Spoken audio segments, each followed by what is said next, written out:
How would you describe the loss on Saturday? Well, it was tough, really, really tough. It was not a real happy locker room after the game. We had a great opportunity. Really just needed to make another play. You know, in special teams or offensively and defensively, one more play gets the job done. So we came up a little bit short, but I was proud of the effort that we gave.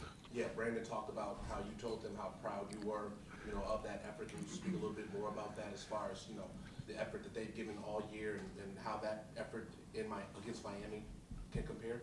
Yeah, well, it's kind of a mixed bag because you never want to accept losing. So we didn't win the game, and we can't be too happy about that. But at the same time, I thought the effort to win the game was as good as it could have been. We just came up a little bit short against a really good football team. So, the good news is our guys are playing real, real hard right now, but we're still not happy with not coming out with a win.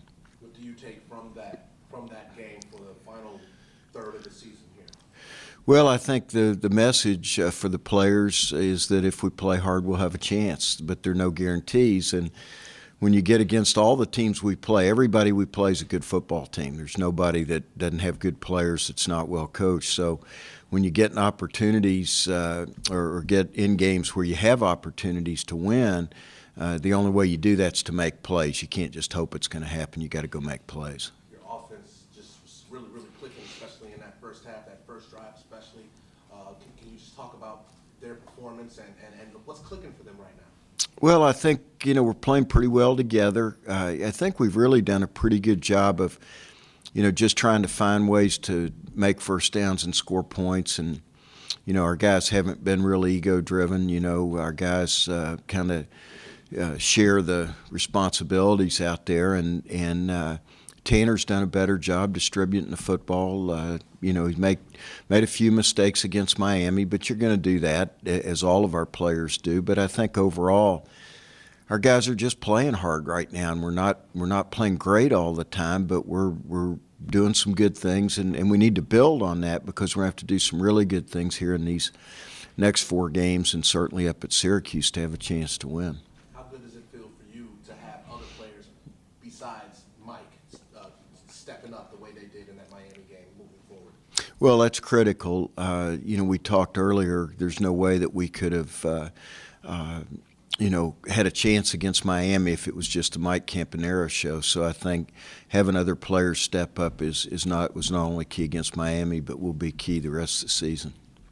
Syracuse, can you prep us for that? I mean, you have some experience playing in that dome before, whatever. How will that help you guys in this trip on Saturday?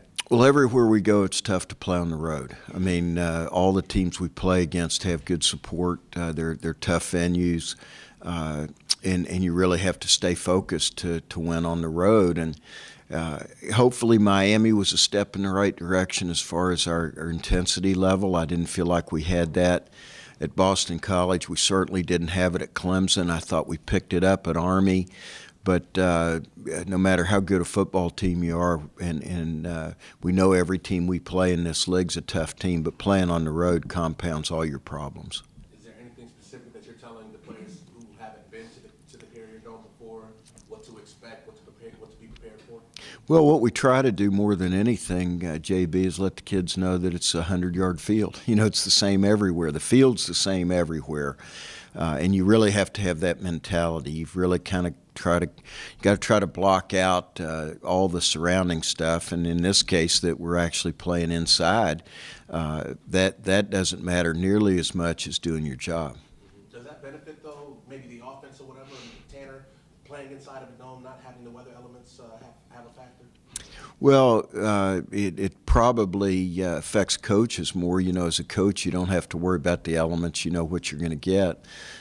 For the players, probably your quarterback is probably a little more concerned about weather than any other player. So I would think that would take that out of Tanner's mind, but it also takes it out of the Syracuse quarterback's mind.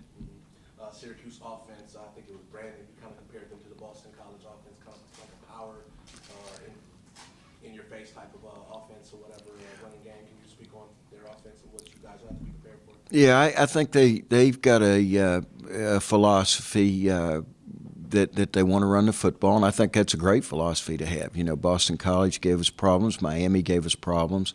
They do a good job running the football. They've got a couple of capable quarterbacks. One's a little bit more of a runner than the other one, but I think they've had 17 or 18 kids catch passes this year. So they distribute the ball around to a lot of different people. And they start with running the ball, but they also have the ability to throw it. So they keep you off balance. They're very their concept is really sound, and they coach well, and they've got good players. Back to the game at Miami, would you count that as a moral victory?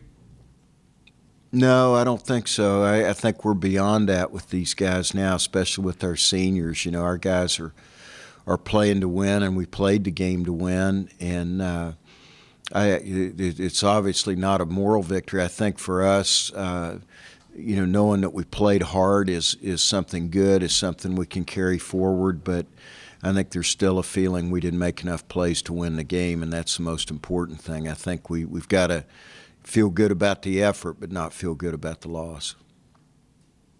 You say you guys didn't make the plays that you needed to do.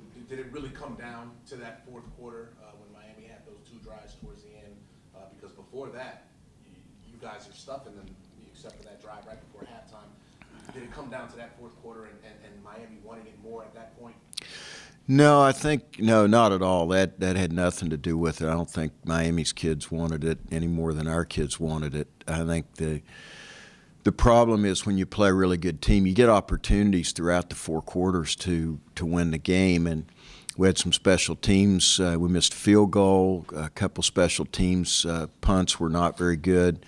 I thought that offensively we probably had 3 or 4 opportunities during the game to hit home runs, and we didn't get it done.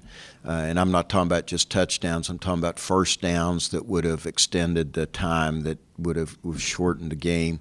I think defensively we had a couple penalties that hurt us, and we had a couple of plays defensively. We gave up a couple of long throws that hurt us. So I think if you go back, and that's just kind of a quick synopsis, but we probably had somewhere in the neighborhood of 10 to 12 plays in the game where it goes our way instead of their way. It makes a complete difference in the game, and that's through 4 quarters, not just at the end of the game. You talk about how every team remaining on the field is going to be tough. Still, do you gain confidence out of the Miami performance to get the 2 wins, especially that these guys really want to have to become bowl eligible? Did you gain confidence from that Miami defeat with these remaining 4 games on the schedule? Well, I don't know that we gained any more confidence with Miami. I think we had confidence going into the game that we could play with them. I think early in the year we just didn't play very well, and I think our last 3 games we've played really, really hard, and I think we did that against NC State. We did it against Maryland. We followed it against Miami. So hopefully not just a game gave us some confidence, but our guys know that we're capable of winning. They just know we have to play good football every time out and play at a high emotional level. We can't come out and play flat. We did that early in the year, and so going forward, I think, at Syracuse we've got to play really good football, and we've got to play emotionally at a high level.